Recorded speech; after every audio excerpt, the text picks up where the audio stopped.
hope or no hope is a mindset. So there is always hope if you choose to believe that, and there is no hope if you choose to believe that. But ultimately, our world is always evolving, and we have a very limited view of what we see is what we see around us. What's happening is what is happening around us, and the picture is much, much, much bigger.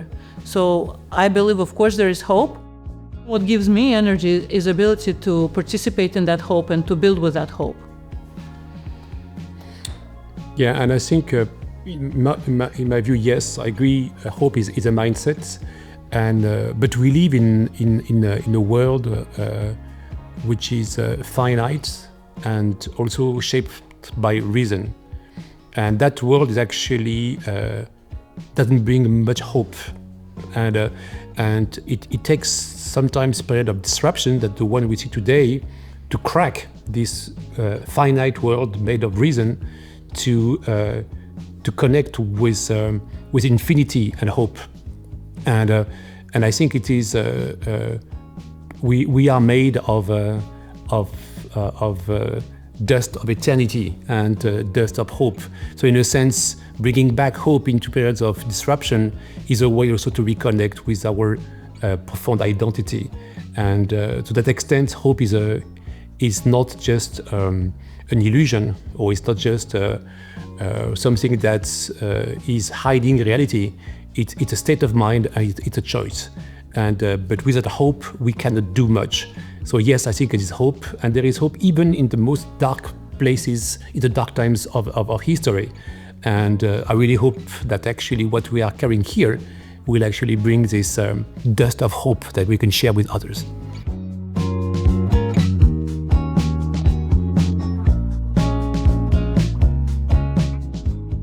The truth begins with two people, and when you bring two people, they have different perspective. So it is incredibly important to achieve this freedom through interaction of different opinions. Disagreement, when it's done correctly, is a source of creation, is a source of growth, is a source of movement. So I really, really hope that in free society there will always be disagreement.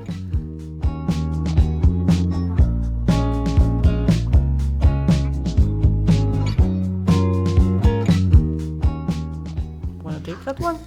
I'm waiting for me. I'm waiting for you. Of course, being the founders of One Society, we believe that it's not just another initiative. And we are also very happy that there are many, many, many initiatives. In the world, there is not that much hope that people want to make the world better. What maybe makes us different is the fact that we are coming with practical solutions.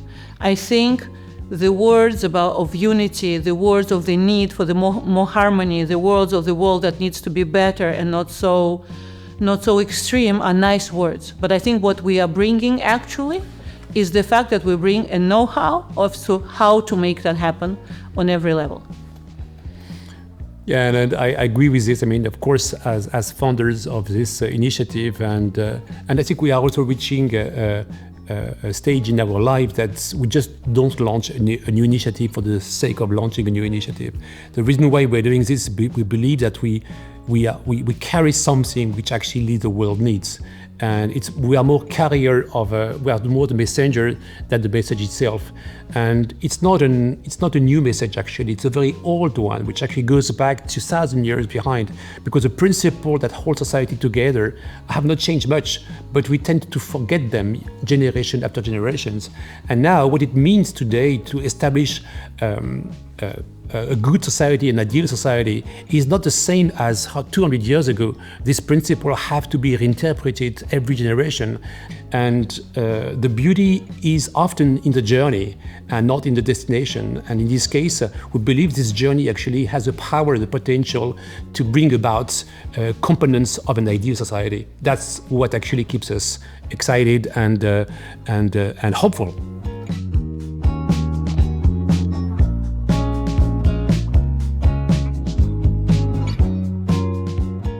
Actually, I like the word heal instead of fixing or reinventing. I think to some extent society is broken, to some extent society is wounded. It's not dead, it's still alive, but it needs healing. And actually the concept of healing society to me is a more appropriate definition of what we're trying to do. I like the word build. I don't think there is anything to fix anymore. I think it's broken to the level that it's possible to actually build new. So I like to think that we are building.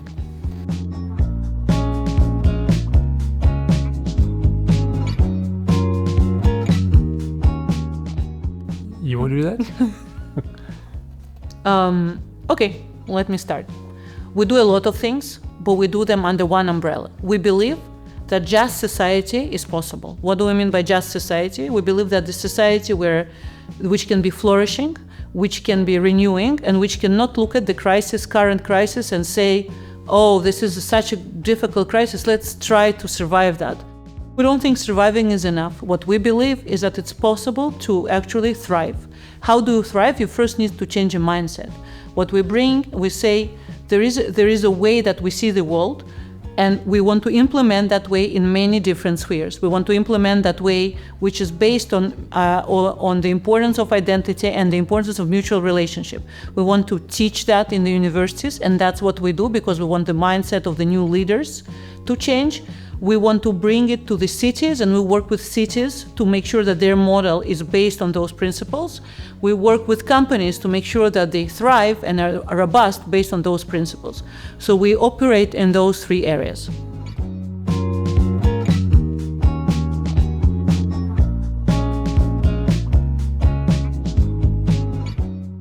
Well, actually, you see, this movement is for, I would say, courageous leaders. When I'm saying courageous, I really mean that many people aspire to have values and to live by their values. But in a sense, it takes courage to bring these values to life, either in business or in education or in public sector.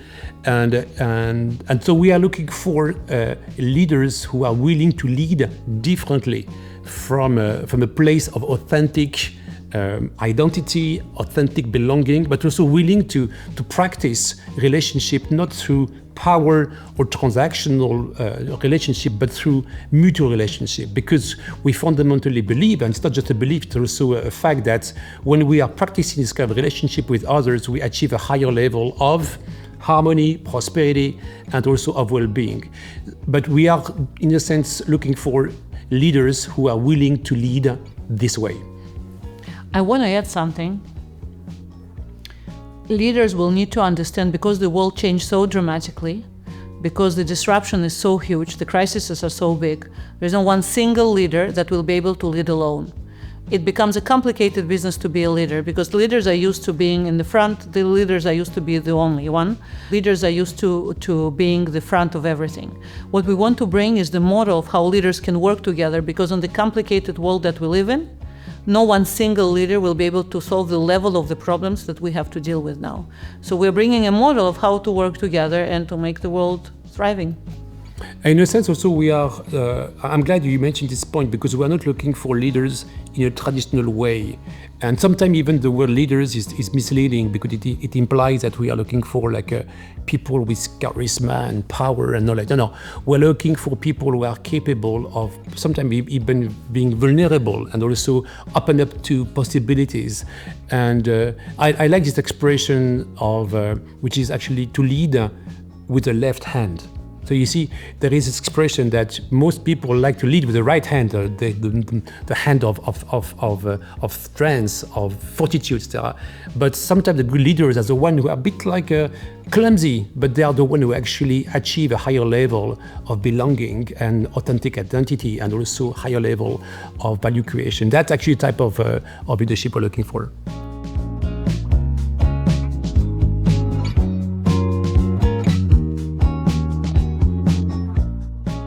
I so believe in the power of education that, in a sense, I think it is the best investment we can make as parents when we educate our children is probably the best investment we can make in investing in other people. So one of the attributes of success would be that like the majority of management schools around the world would eventually teach this new form of leadership to their students. That's one aspect of what success would look like. And by the way, we are doing it. You see, we bring in something quite radically new. And I know that processes like that, changing the perception, changing the behavior, changing attitude, it takes time. What my success looks like is that the words identity, the words mutuality, the words authentic leadership are such a common language. They are taught, they're talked about, mutuality being the value. So I want us to become irrelevant, really. What I want is for that to happen. What I want is to have society which is just and flourishing, and for us is to have to do a new project. And if I were to add, I mean, success would look like that the world of education would practice these principles. The world of business would practice this principle. The world of politics, especially the center, the silent majority, would eventually find identity in practicing and organizing society this way. So we want to be this catalyst in the sense to help shape this reaction in education, in society, in the economy, in such a way that we are, in a sense, yet healing society.